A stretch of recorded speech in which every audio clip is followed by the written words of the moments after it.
전쟁은 창과 방패의 싸움이다. 적을 물리치기 위한 무기가 새로 등장하면 다시 그 무기를 막기 위한 새로운 무기가 등장하곤 했다. 유튜브 채널 군방송TV. 본 포스팅이 도움이 되셨다면 구독과 댓글로 관심 표현해주세요. 시청해주셔서 감사합니다. 현대 지상전에서 가장 강력한 무기를 꼽는다면 전차를 꼽는다. 전차는 대전차포와 무반동포 같은 대응 무기가 등장했음에도 불구하고 강력한 장갑과 포, 그리고 기동력으로 지상전의 제왕으로 군림하게 되었다. 그러나 첨단 기술을 갖춘 유도무기인 대전차 미사일이 등장하면서 무적의 명성에 금이 갔다.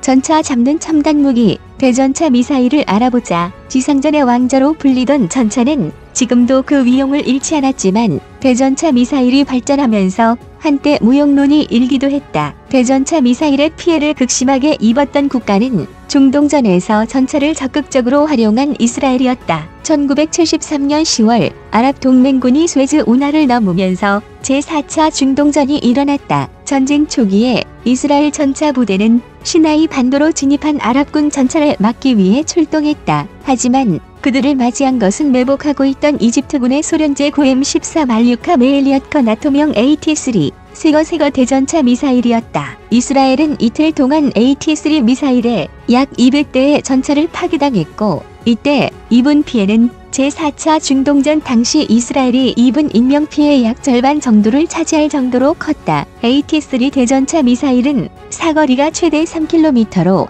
전차포 사정거리보다 길었고 작고 가벼워 보병이 숨어서 발사할 수 있었다. 유튜브 채널 군방송TV.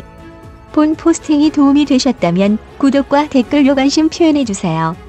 시청해주셔서 감사합니다. 이후 여러 전쟁에서 다양한 대전차 미사일이 사용되었다. 미국은 FGM-148 제블린을 이라크전, 아프간전, 그리고 이라크와 시리아에서 벌어진 IS 격퇴전에서 사용했다. 러시아는 2.5세대인 9M133 코넷 나토명 AT-14 스피리간을 세계 각국에 판매했는데 이라크에서 미군 M1 에이브럼스 전차를, 가자 지구에서는 이스라엘군의 메르카바 전차를 격파하면서 유명해졌다. 이스라엘은 다양한 종류의 스파이크 대전차 미사일을 개발했다. 최근 벌어진 예멘과 시리아 내전은 다양한 종류의 대전차 미사일이 사용되고 있다. 첨단 유도 기술이 사용된 대전차 미사일은 운용 방법을 배우기도 쉬워서 전문적인 교육을 받지 않은 반군들이 쉽게 운용하고 있다. 사수의 생존성은 높이고 스스로 적전차를 쫓아가 제압하는 강한 화력을 보유한 우리군 제3세대 대전차 미사일.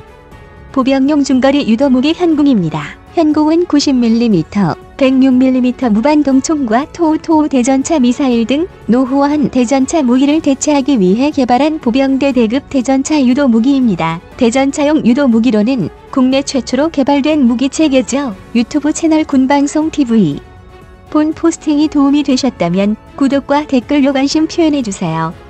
시청해주셔서 감사합니다. 보병용 대전차 무기는 과거에는 전투 종신 및 운용체대에 따라 중량을 기준으로 경대전차, 중대전차 무기로 분류하고 상호 보완적으로 운영해왔습니다. 하지만 최근에는 중량보다는 운용 사거리 중량의 비례를 기준으로 단거리, 중거리 및 장거리로 구분해 운영하는 추세입니다. 이후 사거리 2km급의 현궁은 중량으로 구분하던 과거 구분법에 따르면 중대전차 무기와 비슷합니다. 미사일과 발사기로 구성되며 통상 2에서 3명이 대전차 공격조로 구성돼 운용하며 소형 전술 차량에도 탑재 가능합니다.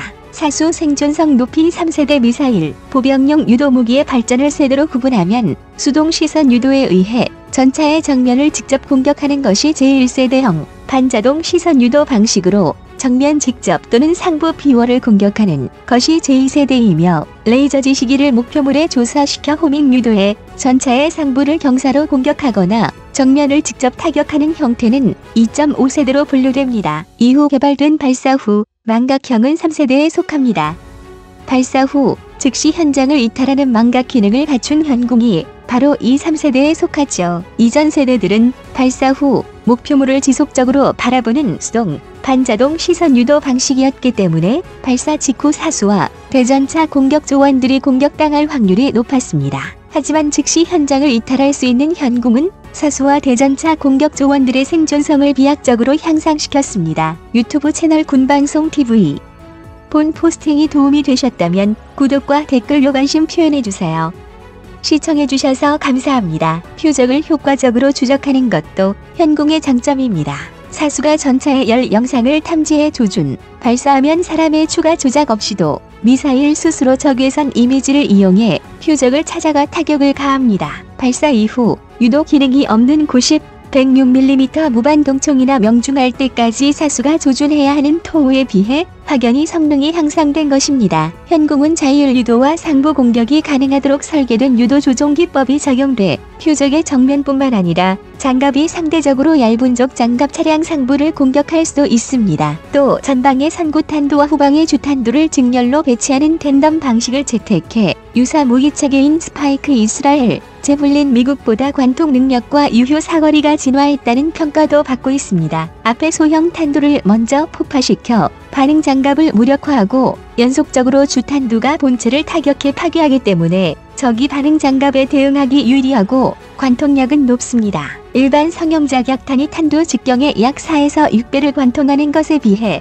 현궁이 채택한 이중 성형 자격탄은 탄두 직경의 약 10배를 관통하는 것이 특징입니다. 숙련된 사수 3분 내 사격 가능. 현궁은 운영 방식이 간단해 처음 현궁을 접했다 하더라도 짧은 시간의 운영법을 숙달할 수 있습니다. 숙련된 사수라면 정상 사격 시 3분 이내, 급속 사격 시 약 1분 이내로 빠른 사격이 가능하죠. 유튜브 채널 군방송TV. 본 포스팅이 도움이 되셨다면 구독과 댓글로 관심 표현해주세요.